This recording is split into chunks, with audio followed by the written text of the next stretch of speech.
Hello students, आज class 7th का ASA congruence करते हैं। इससे पहले के वीडियो में हमने एसएसएस कॉन्ग्रुएंस और एसएएस कॉन्ग्रुएंस को डिस्कस कर लिया है, जिनको आप पहले के वीडियोस में देख सकते हो। उनका आई लिंक आप क्लिक कर सकते हो और उसको देख सकते हो।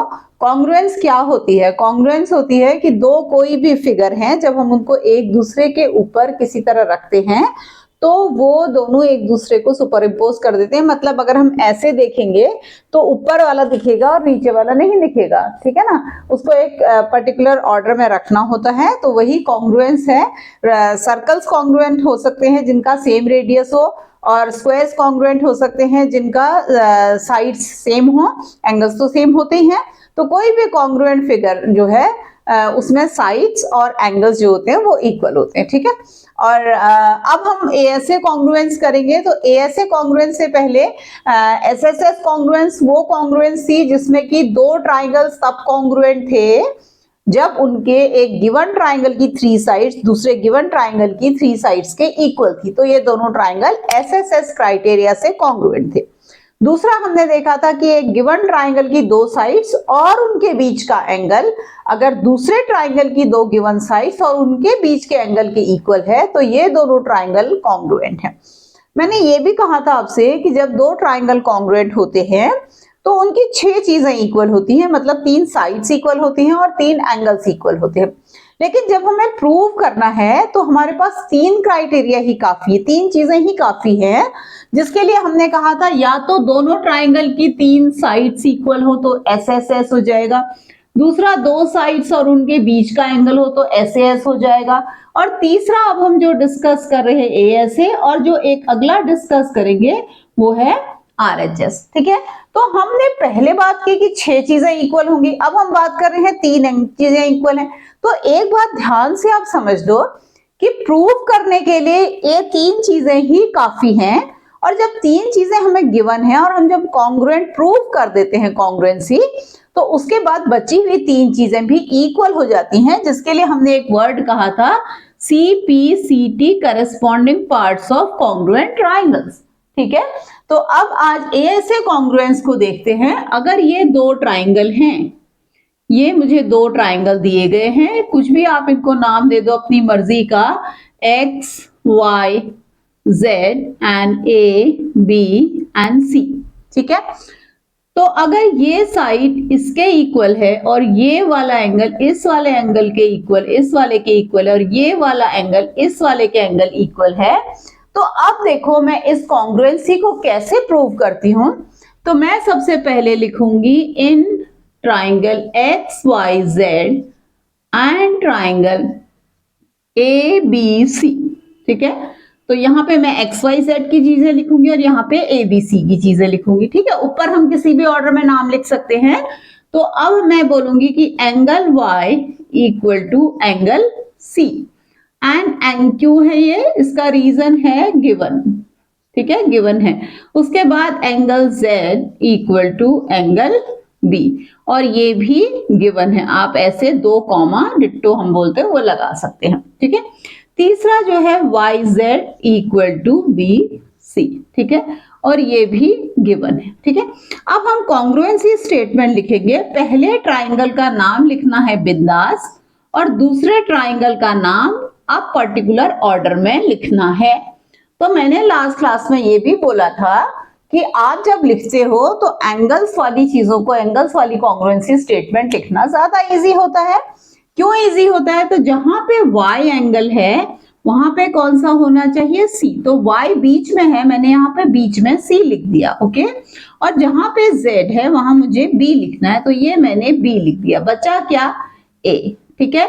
तो अब मैं मैच कर लूंगी कि YZ जो है वो BC के इक्वल है, CB के इक्वल है कि नहीं है, तो है, ठीक है। और एंगल्स तो हमने पहले से ही लगाए थे, तो ये क्राइटेरिया हो गया है ASA, ठीक है। अब इसमें बचा क्या? बच गया है एंगल X। एंगल X की जगह पे क्या है? एंगल A, ठीक है। और आपका बच गया है XY और बच गया है XZ। तो XY किसके इक्वल है? आप यहां से देखोगे, यहां नहीं देखोगे आप। XY जो आपने कॉन्ग्रुएंसी स्टेटमेंट लिखा है, XY किसके इक्वल है? AC के। और एक्स जेड ए बी के इक्वल है, ए बी के इक्वल है, और ये तीनों चीजें हुई हैं सी पी सी टी। ठीक है, तो अब आप समझ गए ना इस स्टेटमेंट की कितनी इंपॉर्टेंस है। वैसे हमें लग रहा था शायद एक्स वाई ए बी के इक्वल है, पर ऐसा नहीं है, एक्स वाई जो है वो ए सी के इक्वल है। ये हमें ध्यान से देखना होता है। ये ट्राइंगल एक्चुअली जब हम ऐसे ही रखेंगे ना ऊपर तो सुपर इम्पोज नहीं करेगा, नीचे वाला दिखेगा। जब हम उसको ऐसे पलट देंगे, सी को y के ऊपर रखेंगे, b को z के ऊपर रखेंगे, तब हमें नहीं दिखेगा इस, क्योंकि कॉन्ग्रुएंट वो उसी ऑर्डर पे है। ठीक है ना, तो इसको बोलते हैं हम ASA यानी कि एंगल साइड एंगल कॉन्ग्रुएंट, जिसमें दो एंगल्स दिए हुए और एक साइड दी हुई है। ठीक है, इसमें एक चीज और है जो हमने SAS में कहा था कि हमें बिल्कुल ध्यान में रखना है कि हमारा जो एंगल है वो गिवन साइड्स के बीच में है। जैसे कि हमने ये कहा था कि भाई इसमें ये एक एंगल इस एंगल के इक्वल है और ये वाली साइड इसके इक्वल और ये वाली साइड इसके इक्वल है, तो दो साइड्स और एंगल तो है, बट ये कॉन्ग्रुएंट ट्राइंगल नहीं है। ठीक है, क्योंकि एंगल जो है इंक्लूडेड साइड के बीच में है। अब यहां देखते हैं कि क्या होगा, क्या ये एंगल्स ये जो साइड है ये एंगल्स के बीच में ही होनी जरूरी है या नहीं। तो ऐसा एक केस देख लेते हैं। ये मुझे दिया हुआ है AC equal to X Z. ठीक है, अब देखते हैं कि क्या होगा। अच्छा, अब आपको एंगल सम प्रॉपर्टी पता है ट्राइंगल की, जिसमें एक जो एंगल ट्राइंगल होता है उसके तीन एंगल्स का सम 180 होता है। ठीक है ना, अब अगर किसी ट्राइंगल के ना दो एंगल दूसरे ट्राइंगल के दो एंगल्स के इक्वल है, तो तीसरा भी तो इक्वल हो जाएगा अपने आप। Angle x equal to angle A by angle sum property हो जाएगा कि नहीं हो जाएगा, आप ये बताओ। अगर ये 60 है मान लो, और ये 40 है, और ये 40 है, और ये 60 है, तो ये वाला एंगल कितना हो जाएगा, अपने आप ही 80 हो जाएगा ना।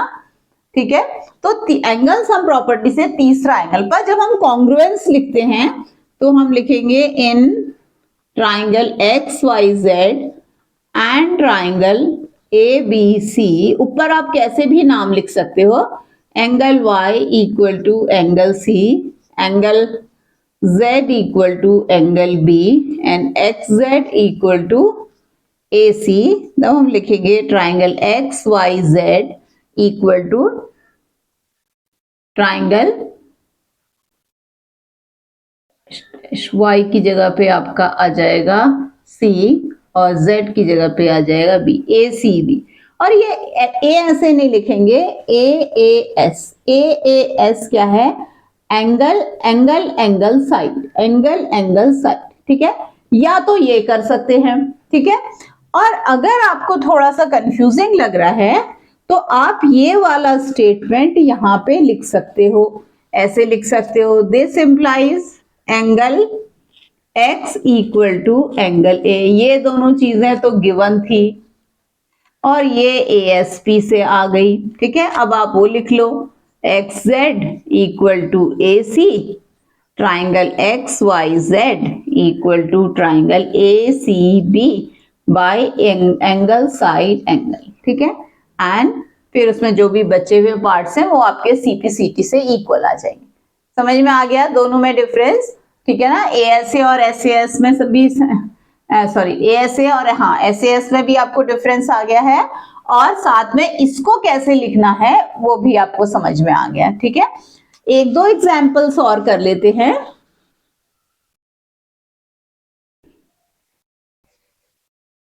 अब की बार में हम एक ऐसा ट्राइंगल ले लेते हैं। ठीक है, ये PQRS। ठीक है, अब देखो क्वेश्चन कैसे बना रही हूं मैं कि PQRS is a quadrilateral in which QS is the angle bisector। Angle bisector मैंने आपको समझाया था ना, क्या होता है, एक लाइन जो एक एंगल को दो इक्वल पार्ट्स में डिवाइड कर दे। Angle bisector of angle PQR and angle PSR। ठीक है, तो अब इसके लिए अब मैं और कुछ भी नहीं दिया हुआ है, show that angle P equal to angle R। अब देखो इसमें कुछ भी नहीं दिया है, कौन किसके इक्वल है क्या है, ऐसा कुछ भी नहीं दिया है, ठीक है ना। तो अब मुझे ये वाले एंगल को मैं 1 लिख लेती हूँ, ये वाले एंगल को 2, इस वाले एंगल को 3 और इस वाले एंगल को 4, ठीक है। अब मैं थोड़ा सा आंसर इस तरह से कर रही हूँ, गिवन में लिखूंगी मैं एंगल 1 इक्वल टू एंगल 2, आप चाहो तो PQS इक्वल टू RQS भी लिख सकते हो, ठीक है। And angle 3 equal to angle 4। Angle 1 equal to angle 2 क्यों है? Because QS is angle bisector of angle PQR. Similarly, angle 3 equal to angle 4 because QS is angle bisector of angle PSR. Okay. To prove लिखेंगे, to prove में हमें दिखा है angle P equal to angle R। अब है proof, proof में हम कैसे लिख सकते हैं, in triangle PQS and triangle QSR। Okay, so मैं लिखूंगी QS equal to QS common, ठीक है, angle 1 equal to angle 2, angle 3 equal to angle 4, और ये मैं एक तरह से लिख देती हूँ गिवन, क्योंकि मैंने यहाँ एक्सप्लेन कर दिया है। इस चीज को मैं यहाँ भी लिख सकती थी रीजन में, ओके। हाँ, तो मैं क्या बोलती हूँ, जो चीजें मुझे गिवन है ना उनको मैं डायग्राम में शो कर देती हूँ फिगर में, ठीक है। अब मैं कॉन्ग्रुएंसी स्टेटमेंट लिख रही हूँ, जो सबसे इंपॉर्टेंट पार्ट है, जिसके लिए मैंने आपसे कहा था पहले वाले ट्राइंगल का नाम आप बिंदास लिख सकते हो, और फिर कॉन्ग्रुएंसी करके ट्राइंगल 3 मैंने डैश लगा दिए हैं। दूसरा मेरा ट्राइंगल है RQS, ठीक है ना। तो जहां पे Q है ना वहां पर Q ही आने वाला है, क्योंकि एंगल 1 भी Q पे है और एंगल 2 भी Q पे है, और एंगल 3 और 4 दोनों S पे है, तो यहाँ पे S आने वाला है, और यहाँ पे आ जाएगा RQS, और ये हो गया है ASA। क्यों हुआ ASA? Angle side angle, angle side angle, okay. इस तरह से हमारा ये कॉन्ग्रुएंसी स्टेटमेंट हो गया है। अब मैं कहूंगी this implies angle P equal to angle R by CPCT, ठीक है, हो गया ना prove, hence prove, hence proved.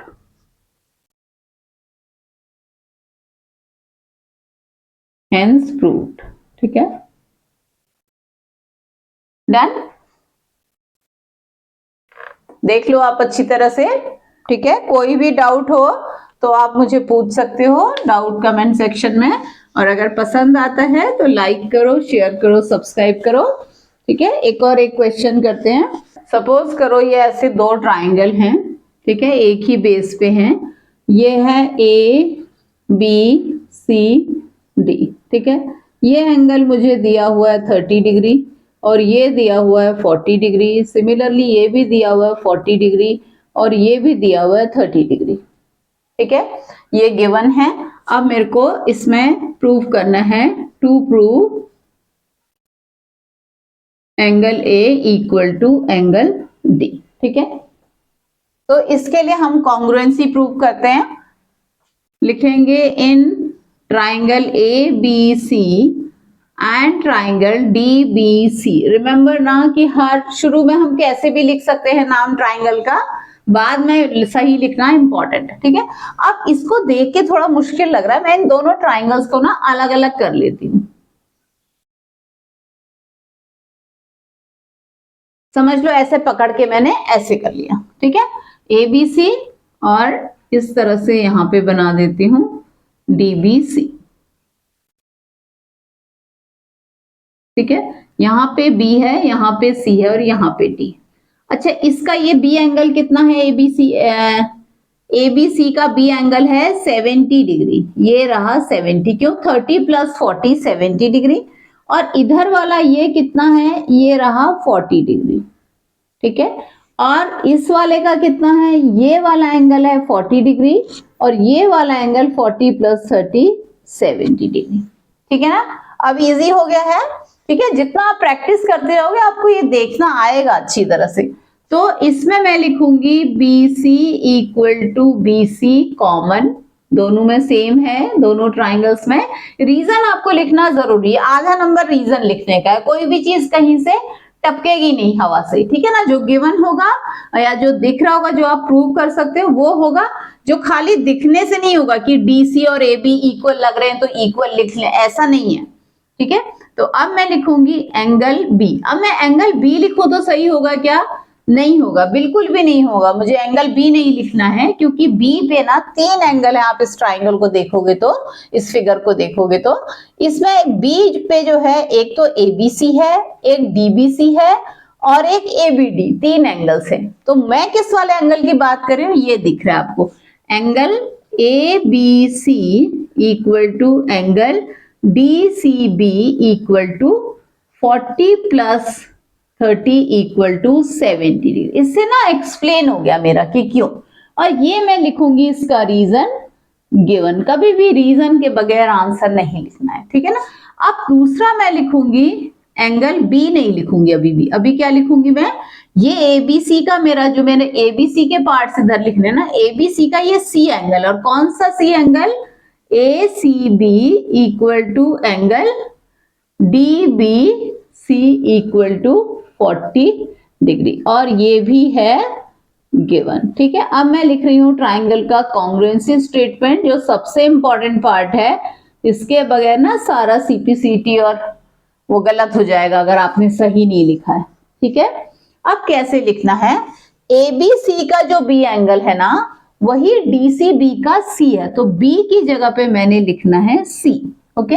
और जो एबीसी का सी एंगल है ना, वो इसका जो है वो है बी।